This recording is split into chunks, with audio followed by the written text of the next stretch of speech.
100 points, super BARNSLEY. The timing at that international break were just chef's kiss. Okay, perfect time because we were playing some absolute ass ball. And then we come back out of it, we win, so let's just get straight back in there with Championship, baby. God, I can't wait to be in this league again next season. Friday night, we did a watch along for Leeds vs Sheffield United. And Sheffield United, hooey, absolutely stank gaffer. To be fair, I'm saying that the international break came at a good time for us. It really didn't for Sheffield United because they were in a cracking run of form. They'd had 5 wins in 6. They'd not conceded in 6 games. The last goal that they conceded was to Barnsley away in Cup. Clearly, they just can't hack it with biggest teams in Yorkshire. And this was just a poor game, like in general. Both of these sides looked crap. Even though Leeds winning, the stats are like heavily favoured with Leeds. I didn't think they did an awful lot either. There were 2 moments of quality in the entire game, and Leeds took both the chances that were given to them. That Joseph, the striker that they've got, he should be at Real Madrid. He is way, way too good to be in this league. I think it was his 21st birthday over there. I did a TikTok on it, didn't I? But the finish that he come out with, he's got him behind Peck really fast, held his body up. He uses his body really, really well for a young lad. His finishing's good. He is a fantastic player. But like I said, the only 2 bits of quality in the entire game were both from Leeds and they were both goals.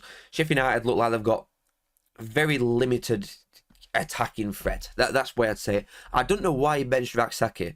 Because you know that you're going to go to Leeds and not have a lot of balls, so obviously Kiefer Moore's going to have to, he's going to have to trap a ball like Norton. I mean, he can't trap a bag of sand half at time, but he needs people around him, and that's what they didn't have. So when Sheffield United are trying to get up pitch and they're lumping it to Moore, who's he got next to him? Because Burrows is effectively playing as a fullback anyway. They're going to a 5-back, aren't they? Alblas didn't get a foot on ball all game. O'Hare was shit. They just looked really, really poor. In general, from an attacking point of view, I thought first like half Sheffield United were arguably the better side, and the thing that stood out to me most with this game, because obviously I've got a keen eye on this, I'm a Barnsley fan, I didn't like either of these, and it's 2 better sides in Championship, you can say, but the thing that stood out to me most is that if either of these 2 sides were to play like that in Premier League, they're holding 5 goals. They're getting absolutely slapped by Palace, Wolves, Bournemouth, any shitters. They would get absolutely annihilated by anyone playing like that. And that is a 2-0 win for Leeds. Moving swiftly on. Stoke Norwich, to be fair, that's a good point for both. Stoke, I mean, after a rocky start and sacking the manager, they're just trying to come to terms with things, I think, a little bit. And Norwich are a good side, obviously. It's a good point for Norwich because they're not losing a lot of games, Norwich, are they, at the minute? And I think Stoke could take that, to be fair. Oh, he got the Sheffield double, I think. I'm sure it was something like that. Oh, my goodness me. I did not know it was him that got the goal. Oh. Josh Brownell, ex-Red. This was always going to be a tough game for Wednesday because like I feel like I just said this all the time. They can match teams management-wise and football that they play, but the squad, this is a League One team, this is a Premier League team, and that is the difference. That's what it comes down to.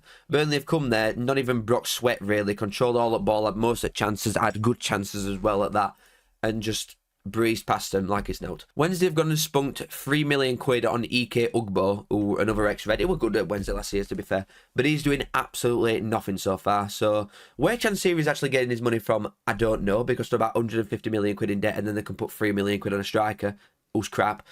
But it ain't good. It's just a real wake-up call to all deluded pigs thinking that they might do something this season. Every time they played a decent side, they've lost. They got handed their ass to them away at Sunderland. Leeds taught them a lesson. Burnley have slapped them.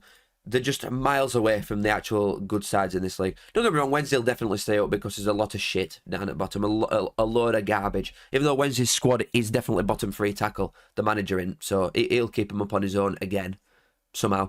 And Burnley look good. Only 1 loss. They've only conceded 4 goals in 10 games. That is good. But they've got England's future one in there. I'm not bothered about last season and what went on. I've seen this guy in flesh for Bolton. He's a freak. Turning out is a joke. England will not have any problem with a keeper once Pickford decides he can't be asked anymore. Trafford is going to be something special. Moving on. Shitters. Portsmouth. What a win. This is actually huge. Like huge. Before this game started, Thingy got points in that. Yeah, oh no, at the same time. So, oh no, it was. Before the game started, am I going crazy? Well, Cardiff an early kickoff. Cardiff an early kickoff, that's why. So before this game started, Portsmouth and QPR were bottom 2, playing each other. Portsmouth haven't won a game yet. They've had a very, very tough start. Finally, they've got the first win. That is a humongous win for Portsmouth. That is massive. But it really does not paint a good picture for QPR because, to be fair, when I've watched QPR, the bits that I've seen of them, they've looked good. I don't know why they're down here. to be honest with you, 4 losses on bounce. To be fair, they're conceding a lot of goals. They've conceded 18 goals. They've only scored 10. Is that the lowest or second lowest goals scored, or third lowest goals after Cardiff as well? So oh god, it's not good. It's really not good. And if you've got Portsmouth at home, one of your easier fixtures for the season, to lose, especially when you're on a bad run of form itself, you want a game like this to come up so that you can get some sort of rhythm back. That is really, really poor. That's going to knock the confidence as well, because they've had 2 weeks for international break to prepare for Portsmouth at home, one of the easiest fixtures that they're going to get, and they've lost. That ain't good. And they've got Karamoko and Belly. What are they doing? Mel. I'm worrying. I'm not going to lie to you.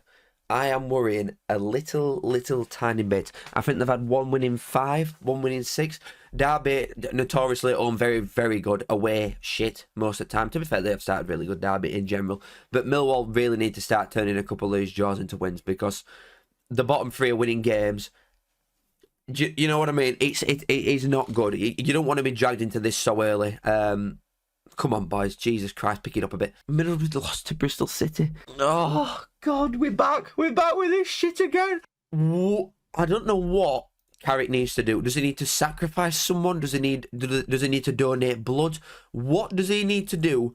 Every game looks like this. Every single game, and they just cannot get over that line. Yet they've dominated ball, absolutely non-stop got ball. 70% possession nearly is freakish. 23 shots, more than double what Bristol City have got, but they've only had 3 shots on target. So are they just having pop shots from anywhere? Like, it's not good enough. This ball looked like Jesus, like R9 second half of last season. He's done naught this time. It's really poor, especially when you look at some of the, like, all the quality I think in this league this season is 1 to 5. I think they're the by and large the best sides in this league, probably by some distance. Other than that, like, come on, 6. No, I don't know. I just feel like I can't compute it properly in my head. How I continuously do these videos, continuously see stats like this in favour of Middlesbrough, and continuously see them lose. It's like, it's not like they've not put any sort of run together at all. They went and bet Cardiff 2-0. They had 2 wins here. Away at West Brom as well, which were a really good win. They were better side away at West Brom. To then lose these 2 games and not score against Bristol City. It's a really good win for Bristol City as well, don't get me wrong, but they're already there. They'll not move now for the rest of the season. They're cemented in 10th, that's it, they're done. Blackburn beating Swansea 1-0 is a big one as well, to be fair. Two mid-table-ish sides, what I think will end up being. Blackburn is still in 6th, obviously, like we just saw. And Swansea now, after they had a couple wins on Mouse in the last month, but they've not won in 4 games now, so... Whether that guy that kept commenting that had a Swansea agenda, because you're shit. Good win for Blackburn though, and they are still surprising me. And I know, like, it's been a few months now since Smodic's gone, but I expected them to be a lot worse. Even now, I still think that there will be inevitable drop-off, just based on the fact that Smodic's has gone, and it carried him so much last season. John Hughes was a very good manager, and they've made some really good incomings. The squad as a whole probably does look better without Smodic's in it, based on the fact that they've got a lot of money for him, and they've spread it out quite evenly and well with the recruitment that they've got. It's a good win that for Blackburn, it is. But, oh God, that video that I made just gets worse by the hour. What are you doing, Coventry? What are you doing? I mean, to be fair, Preston just don't concede, like, any goals. I think they've had 2nd most clean sheets behind Sheffield United since they come in after the first 2 games. But Coventry, come on! You spent 40 million quid. Can you hit back at net, please? Hello? What are they doing? Oh, I'm just going to ignore it. I'm just going to ignore it and go next. And next week, Coventry will have won a game. 2 weeks international break, and you come back and put a performance like that away at Preston. Come on. With some other early kickoffs, Oxford and West Brom were 1 apiece. That's a good draw, to be fair. I caught like last 20 minutes of this. The goal from Kyle and Grant were very, very good. But, like I'm about to show you, the stats looked very even. This is a very even game. For West Brom to be one at best sides in league comfortably, easily best manager, a Premier League team, you would say, versus Oxford, who've just come out from League One and looked really, really good. It looked a good game, a very even game, and it shows that Oxford are definitely up to the standard of what is in this league. I feel like people keep thinking that they'll just drop off and they'll end up just going down eventually. I still think that the majority of people are convinced that Oxford will go down. I promise you now, they won't. They will not go down. They've got a draw against best manager in league, against one of the best teams in league in general, a team that will definitely finish top 6 with a lot of injuries. This is still a very, very good side that they've put out, but they've still got multiple missing players here. Some of the best players, like Brannigan's the best player by a mile. And yeah, we're to a last-minute equaliser from Dane Scarlett, But still, they're in the games constantly. It's not like it were just a second half onslaught as well, where West Brom have gone 1-0 up and they're just sitting back. First half, second half, they're both same. Very, very even game. And it's a really, really good point for Oxford, obviously. They've had 4 draws on bounce, so they're managing it really well. The injuries that they've got, if they can still just go and get points against good sides as well. Like Portsmouth away, who won league against them last season.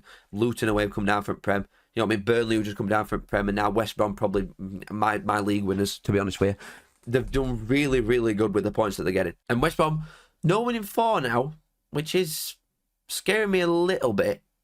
But I'm not worried. They've only conceded 7 goals. Do you know what I mean? I know we're only 10 games in, but they've only conceded 7. Maybe lacking a little bit of a forward threat still. A little bit. Even though they've brought Madger in, I do still think they're lacking a little bit more of a threat in front of goal. But overall, I think this is a good point for both. And I'm not even just saying that because West Brom have dropped points.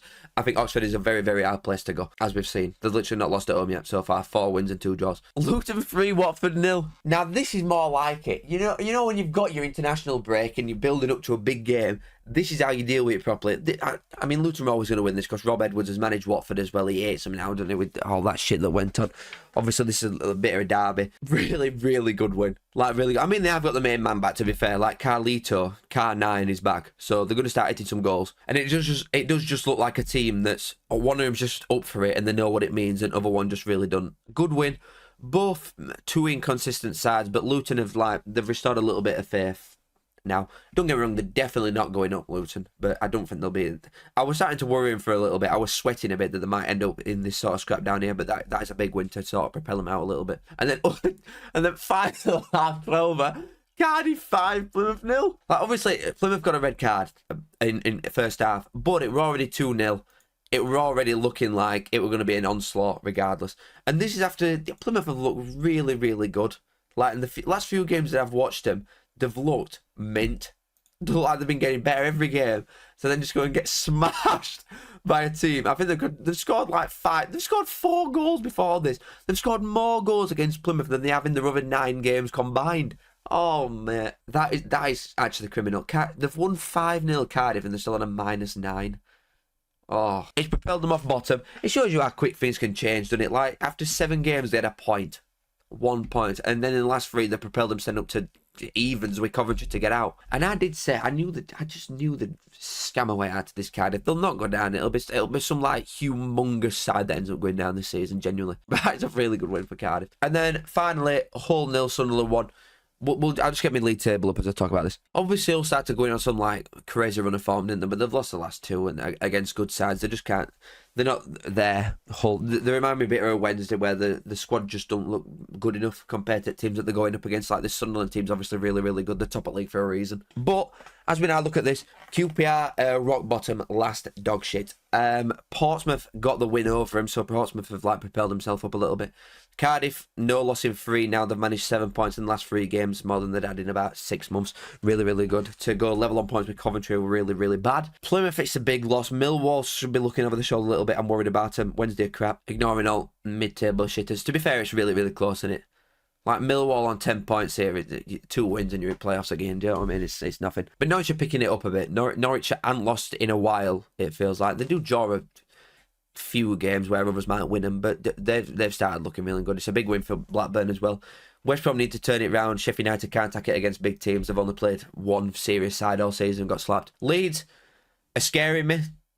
I'm not going to lie to you. Sunderland, Burnley, West Brom are the only sides that I think might be able to stop them to top 2. So come on, boys, pull your finger out, please. Now for best league in the world. Saturday 19th of October, League 1, Reading 4, Crawley 1. Crawley are going down.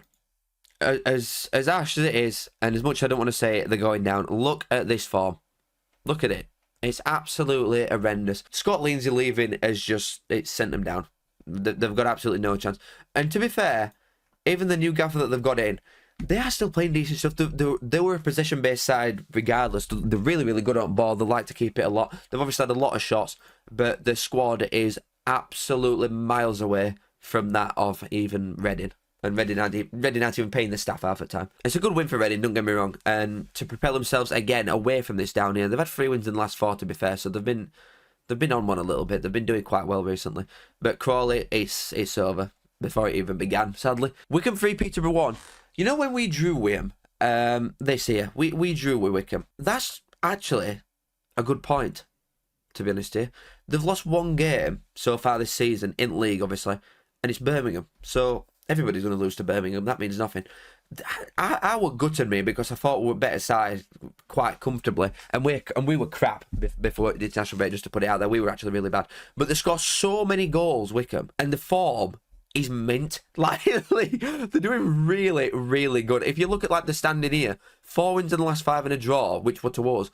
They're a really good side. They've got a nice mix, I think. They've got a lot of experience in there, a lot of players that have played a lot of games in this league before. They've got a lot of promotions in them, but they're mixing it with enough youth and enough legs. It's a really, really good side. But Peterborough, like I said before, your owner's just taking you for a complete ride. Like ours are, to be fair. They're selling all your best players and replacing them with kids.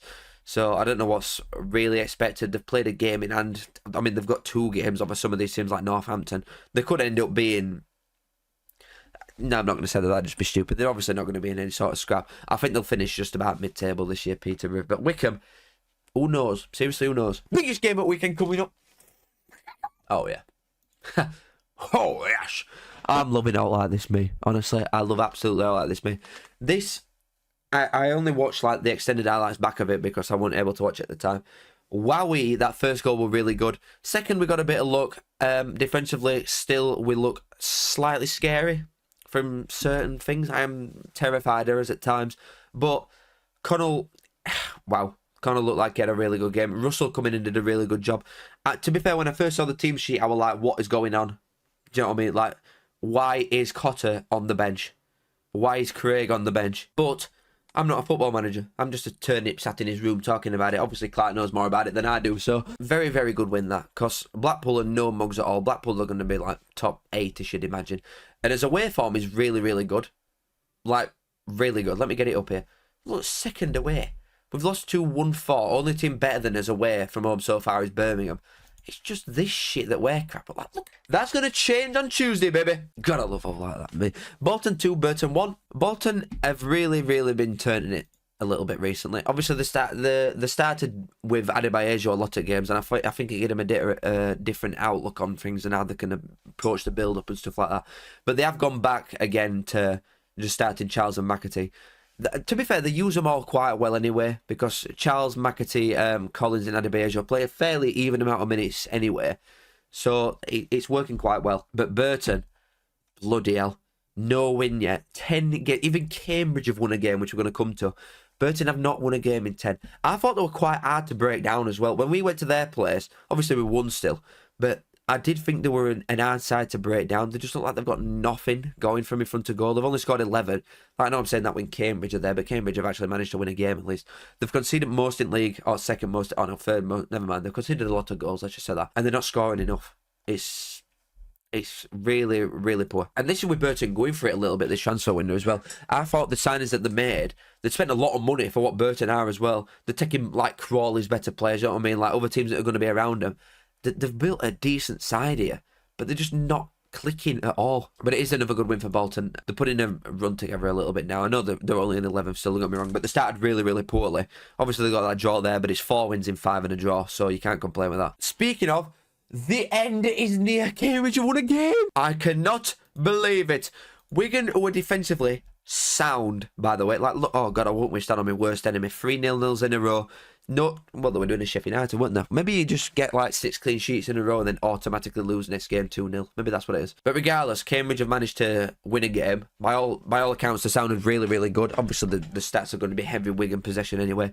The second goal were an own goal from Sam Tickle. I don't know how that's come about. I watched it and I can't remember, to be honest, off the top of my head, because I've got to watch 25 games. Sorry for my voice, by the way. I sound bunged up because I am. I'm just dropping to bits. But it is a really, really big win for Cambridge. That's seriously very, very big. Wigan, I'm still not worried at all. I do think there'll be a clear gap forming soon down here at bottom, and Wigan won't be in that. Cambridge, however, definitely will. 1 win is not going to change anything, really. Like, yeah, they've won the game. Congrats, you've kept a clean sheet. You still need double your points just to be on goal difference again out. They really, really, really need to turn things around, and quickly.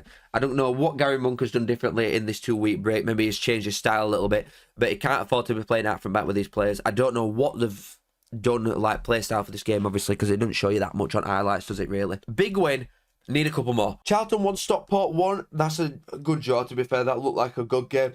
Obviously, Louis Barry scored a penalty, and Nathan Jones is still there despite his public outcry to leave and go to Cardiff. He's still managed to be there. And in all honesty, that is a decent point for both. It's two sides. Like I thought this when we played Stockport. They're a good team. They're going to be in and around playoff picture sort of thing. So are Charlton. I don't care how both of them are doing in a minute. Charlton and Stockport are two good sides. So it's a good point for both. A better one for Stockport. Huddersfield have won again. I think that win against us has maybe given them a bit of life because they look like they absolutely smashed Bristol Rovers to bits. Bristol Rovers are crap, in all honesty, but it's a really good win for Huddersfield again. Lincoln 1, Birmingham 3. When Birmingham lost to Charlton of a week, obviously I'm not deluded. I know Birmingham are still going to go up, but I was like, maybe. Who knows? Maybe if they lose again, who knows? They'll start getting out gaffers back. You know what I mean? There'll be some uproar. And then when Lincoln scored after about 8 seconds with that lad from Wednesday, it sounds like a chuffing squid. I really, really thought like, oh my God, something is happening here. And then Birmingham just went to win anyway. And this for me, obviously I'm not deluded at all. Look at the team. They're going to win the league. Do you know what I mean? They're going to win the league. The team's absolutely ridiculous. But to go here, people underestimate Lincoln away. It is awful. It is genuinely, and I'm not, okay, well, I'm looking at the form and they look crap. Genuinely, if you can go to Lincoln away and win, you are a serious team instantly. It is an horrible place to go. It's one of maybe 4 grounds in this league that actually tries to make some noise. I'm telling you, to go there and win that has settled any sort of nerves. If you're a Birmingham fan and you've got any slight nerves at all, any tingles, put them to bed because no team goes here and wins if you're not a proper side. I'll just further that point by saying that they've lost 2 games this season, both at home, 1 to Birmingham, 1 to them Reds. And when it comes to May, and Barnsley and Birmingham are holding hands and skipping to the Championship, I will be there. Mansfield 1, Stevenage 0. I'm telling you, an international break, you either really, really want it, you're crying for it, or you're done. It is very much a blessing or a curse, and there's no in between. Because Mansfield have won 5 in a row, I think, before this game. And then you're getting Stevenage at home, one of the easier fixtures that you can get. Stevenage are a good side at their place. Don't get me wrong, a very good side at their place, but away they're not all that. To lose this game after you've won 5 in a row, you've scored 2 in every one of them, I think. That's poor. Grand scheme of things, it don't matter, does it? It's one game that they've lost. Do you know what I mean? Everybody loses games. Birmingham have lost a game. Birmingham have drawn a game. Do you know what I mean? It happens. I'm talking to them like the Brazil. And Mansfield are still on 20 points. They're still in 4th with a game in hand. If they win the game in hand by 6 goals, they can go 2nd. So they're still a very, very good side. One game doesn't change that. But Stevenage are no mugs, you know. I was worried about them a little bit in terms of, obviously, they had a really, really good year last season. I think they finished 8th. In end. Steve Evans, the big fat turd, obviously left them when season was still going. They still had an outside shot again into playoffs, and they were doing interviews saying, oh yeah, nobody wants to play us in playoffs, and then he ends up jumping ship anyway, if he can jump, the fat. And we obviously the 3 teams coming up in Stockport, Mansfield and Wrexham that were going to be good. I was worried about Stevenage a little bit in terms of maybe thinking there might be a Burton or a Shrewsbury that would just struggle early on and be at bottom 4 like them 2 are. But Stevenage just started really, really good. Really good. And to be fair, this were a big result as well. Northampton, the thing that is separating them, and I said it a few weeks ago, the thing that separates Northampton from the other sides down there at bottom is the bits of individual quality that they've got. Cameron McGeehan is a top League One midfielder, 100%. When he were at us, it was shit hot. I absolutely love the bloke. He's fantastic. Very good goal scoring from midfielder. They've got a lot of quality Northampton. Don't get me wrong, there's a clear gulfing difference between the quality throughout even their 11, not just the squad. But that is enough to just drag you over the line and win your games, which it has done here against a side that they needed to be, that are also going to be down there in Leyton Orient. And then finally, Rotherham versus Wrexham. Again, this was a goal after about 10 seconds, wasn't it? Really, really good win this for Wrexham. Seriously, really, really good. I honestly thought Rotherham might have won this. Genuinely, I thought that the 2-week break again might have. It can affect you in different ways, can't it? But I did think Rotherham would win this game. Obviously, the manager's crap. Like Steve Evans is a shit gaffer. That ain't changed. But Wrexham, they just keep doing it. Do you know what I mean? They've had a lot of hard games, Wrexham, and they just keep chipping away. They're doing really good. And obviously, it's not pretty. It's Parkinson who's manager. It's not going to be pretty. But he knows. I'm telling you, this is the best thing about him. I never rated him that much, like at all. I've never once rated him. I thought through the last 2 years, obviously, he's had a super team in comparison to teams that he's playing, based on the fact that his owners have pumped shitloads of money into the club, and they're getting players in non-league and League Two at Wrexham triple what they are getting anywhere else. I'm not impressed with the fact that they've had 2 promotions in a row. I am impressed with this because the squad in this league is crap. They've got a mid-table squad, but he's going to be second. And it's not by playing fancy stuff. They're not going to smashing teams 4-0, 5-0 like they were the last 2 seasons. They're playing disgusting football. They're being defensively very, very solid, playing on counter-attacks a lot of time, and it's paying off for him. It's really good management how he's going about his business with Wrexham this season. Rotherham could do with somebody like that. You know, a proper manager instead of some... I hate him so much. But to see it out, Burton obviously are still bottom of the league. They've not won a game. Cambridge have finally won a game, but they're still on 4 points. Crawley going down as well.